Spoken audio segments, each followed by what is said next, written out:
Hey, bienvenue sur la chaîne YouTube Génération Transition où je te partage un conseil par jour pour entrer sereinement dans ta vie d'adulte. Si tu ne me connais pas encore, je m'appelle Mylène, je suis coach, conférencière et amoureuse de ta crise du quart de vie.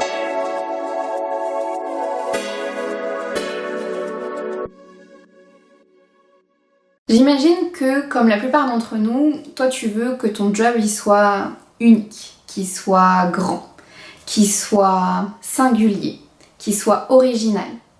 Ce que tu veux surtout pas, c'est un job qui est répétitif, qui est vieux, qui est ordinaire, que tout le monde fait. Et je suis d'accord avec toi. Le fait de se sentir différente des autres est un élément qui est constitutif, en fait fondamental de comment on voit notre identité, de comment on sait notre place dans ce monde. Le problème, c'est que notre génération fonde son identité que sur son identité négative, c'est-à-dire sur ce qu'elle ne veut pas. Elle ne veut pas un job répétitif, elle ne veut pas un job ordinaire que tout le monde fait. Elle veut créer un job, mais elle sait pas quoi, elle sait pas exactement. Elle sait ce qu'elle ne veut pas, mais elle ne sait pas ce qu'elle veut. Et donc toute l'idée, c'est de construire ton identité positive. Comment tu fais ça ? Pour ça, en fait, j'ai besoin de t'expliquer un mec que j'ai entendu dernièrement qui me dit, voilà, moi j'ai créé mon job, c'est d'être opticien pour personnes à domicile. C'est un exemple que je vous avais déjà donné dans une précédente vidéo.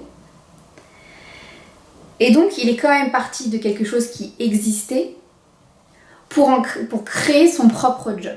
Il est parti du métier d'opticien qu'il a mis à domicile. À domicile pour des personnes handicapées ou des personnes qui ont des déplacements limités ou des mamans qui ont envie d'optimiser leur journée au niveau du temps. Ou des papas qui ont aussi envie d'optimiser leur journée au niveau du temps. Mais ça veut dire qu'on part de quelque chose qui existe déjà. Et donc effectivement, tu peux créer, innover,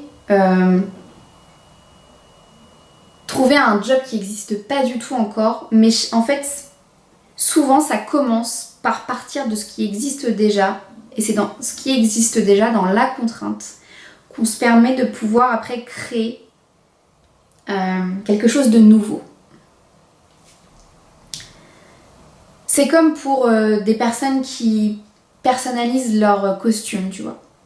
Ils partent quand même du même tissu, ils vont partir quand même de patrons différents, mais c'est un costume sur mesure.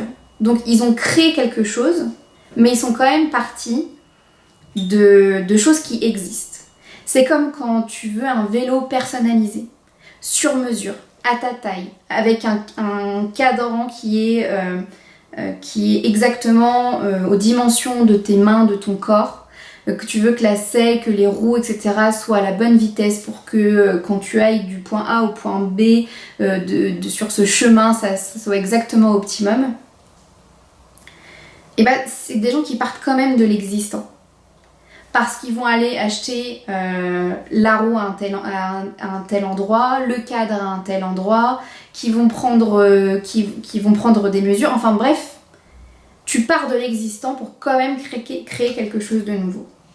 Et donc ça veut dire que toi, dans ton job, si tu veux un job créatif, nouveau, original, unique, singulier, qui te correspond, tu dois déjà savoir ce qui, dans le réel, dans la réalité, ce que tu aimes. Peut-être que tu vas pas aimer un job en totalité, mais peut-être que cette partie du job, tu peux la récupérer pour la mettre dans ton métier à toi. Et peut-être que cette partie-là de l'autre métier, hop, tu peux la prendre aussi. Et faire un mix et créer ce qui est bon pour toi, ce qui te correspond vraiment. Dis-moi ce que tu en penses en commentaire. Abonne-toi à cette chaîne YouTube. Et on se dit à la prochaine vidéo. Bye!